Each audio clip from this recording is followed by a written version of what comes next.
Welcome back, everyone. This is Toe-to-Toe Boxing Talk with your man, James, of course. And this past Saturday night was pure domination as Lomachenko scored an 11th round TKO victory over George Kambosos to capture the vacant IBF lightweight championship.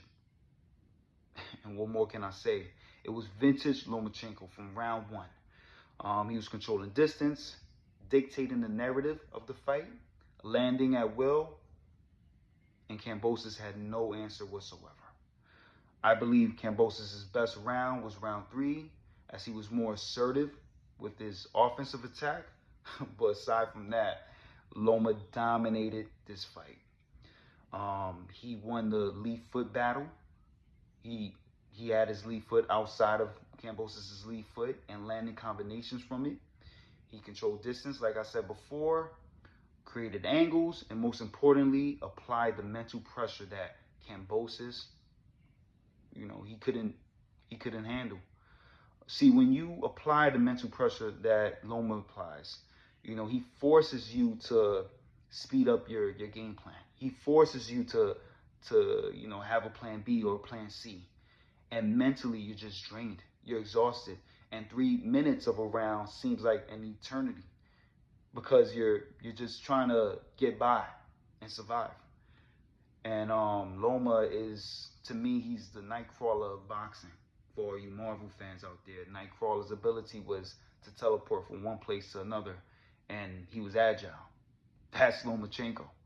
Lomachenko is just incredible with his movements and his angles and all that, and the way he's able to, throw combinations and switch.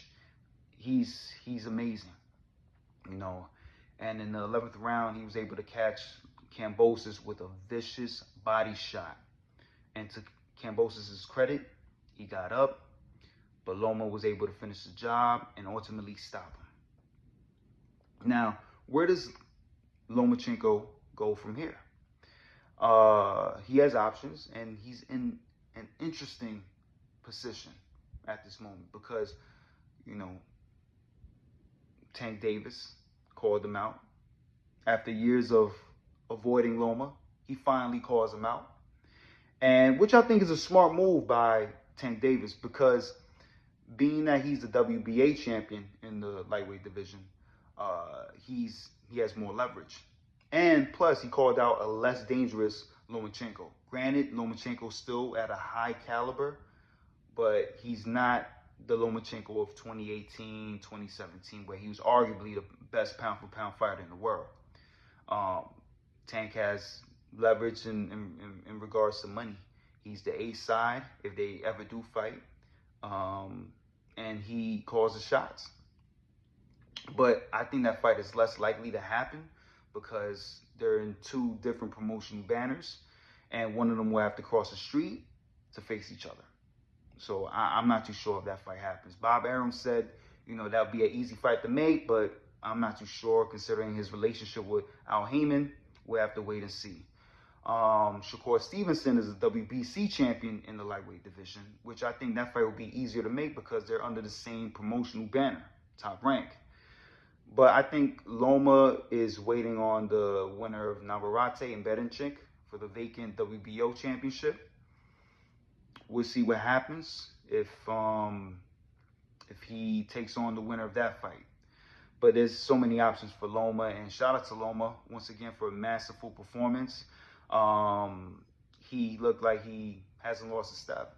I mean, me personally, I had him beating Devin Haney last year. I felt like he was robbed. I had that fight 8-4.